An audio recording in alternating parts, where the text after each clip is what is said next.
Jacksonville beat. I got Jaguars fans chirping at me in my mentions.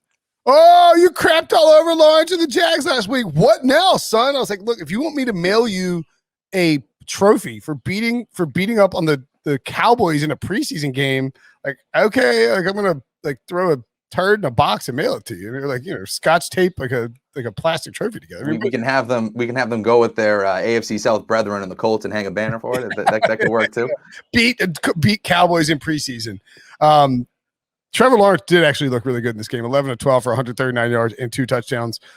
The protection issues aside, I mean, I think basically if they can protect him, I think he'll have a good season. And maybe they won't win many games, but I think Trevor Lawrence will be good. Also, of course, as I don't know if this is noted ahead of time, but when did Travis Etienne tear his ACL? Was it last week? Yeah, it was last week. Yeah, I'm not crazy, right? Yeah, last week. Yeah. In other words, we've already talked about it on this podcast. Yes. Yeah, but Etienne out for the season now, of course. Not many of the starting guys played the 2 touchdown catches. There were 2, Laviska Shenault, who caught a touchdown, and then Pharaoh Cooper. Laviska Shenault looks like he could be a monster. Well, I was just going to say, he's my main takeaway from this. It looks like he and Trevor Lawrence have a connection. He was gaining hype last year, too. He was kind of one of those guys that a bunch of fantasy experts were like, this guy's going to be good, and just Jacksonville just ultimately wasn't particularly great last season. Yeah. But now that they have solid quarterback play, he caught all 3 of his targets today, like you said, for a touchdown. He's somebody that I really love later in the draft. I do think that he is going to be, I don't want to say like a wide receiver 1, but you're telling me that he's a wide receiver 2 flex option. That is, I would really love. I think he's the guy. He's jacked up too. Yeah, he's the guy for me that I'm going into the draft trying to get on every single one of my teams. I like it. Yeah. That is the guy. I love Viska at Colorado. And I think with Etienne out, you could almost see Urban Meyer potentially try to use Laviska Shenault in that Percy Harvin role that he had carved out for Travis Etienne. We'll see. Laviska's a bigger body, not quite as fast but very explosive and can be used out of the backfield if you needed to. So I'm on board with that. The Jaguars also traded Gardner Minshew for a 6th round pick. John Breach. That's where Breach suggesting that the Jaguars could get a 3rd round pick for Gardner Minshew. He's dealt to the Eagles, and I'll just go ahead and get it out now. Here's the ice cold take presented by Bud Light. Gardner Minshew is going to start some games for the Philadelphia Eagles, but maybe by week 5. I don't know. I'm just throwing out a random number, but I definitely believe that Gardner Minshew will start games for the Eagles at some point this year. That's not a complete knock on Jalen Hurts. I just think that if the Eagles aren't very good, and if Hurts isn't playing exceptionally well, and if he's not completing passes, they may go to Minshew after all. So that is my ice cold take presented by Bud Light. Gardner Minshew starts at least 1 game for the Philadelphia Eagles this season. I like it.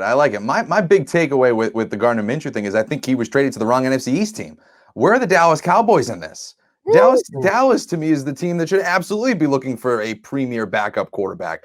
Everything we've heard about Dak Prescott so far has been positive, right? It seems like he's trending in the right direction, but you're still talking about somebody who is coming back from a devastating ankle injury that put him out last year. He was dealing with this shoulder thing over the course of the summer. You just kind of feel, and then you look at these quarterbacks that they have behind him in DiNucci and Rush and all those guys. None of them feel like they can keep it going. What I liked about them last year is that they had Dalton, and you're like, okay, it's an experienced guy. You can have him come in whenever you need him.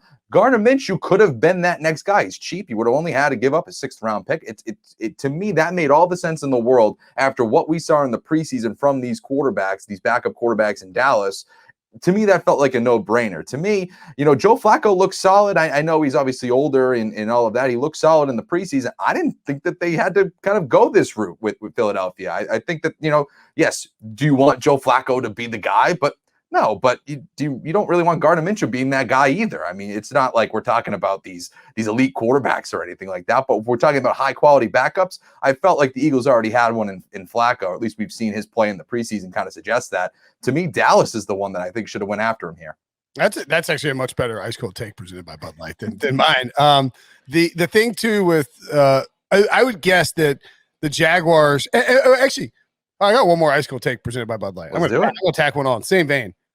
Urban Meyer is a Looney Tune if for telling everybody there's a quarterback competition for weeks and weeks and weeks, and giving valuable preseason snaps and training camp snaps to Gardner Minshew, and then turning around and trading him for a 6th round pick. That is not how you, that is some college football level coaching. That is not how you operate at the NFL. You drafted Trevor Lawrence first overall. He needs as many reps as he can get, and you give him away to a guy you're going to trade to another team for a 6th round pick. That, to me, another reason why I'm out on the Jaguars and I'm out on Urban.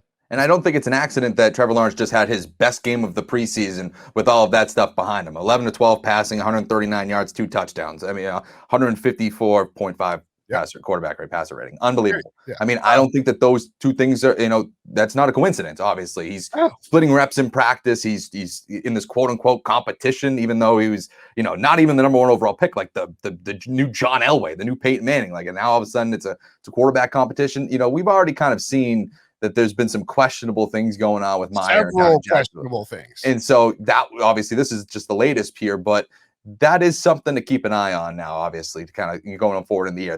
This is one of those things that you feel like you can't screw up. You have Trevor Lawrence. You have a guy, the next Andrew Luck. You can theoretically contend if you hit things right, as soon as next year and show promise this year. But now I don't know. I don't know. Look at the face. Is that confidence? Oh, darkness, my old friend. Devo just threw up the Urban Meyer, the Pete Prisco colonoscopy Urban Meyer face on the old YouTube. Great work, Devo. Anyway, Bud Light got a 3 bonus takes, ice cold takes presented by Bud Light, tacked on to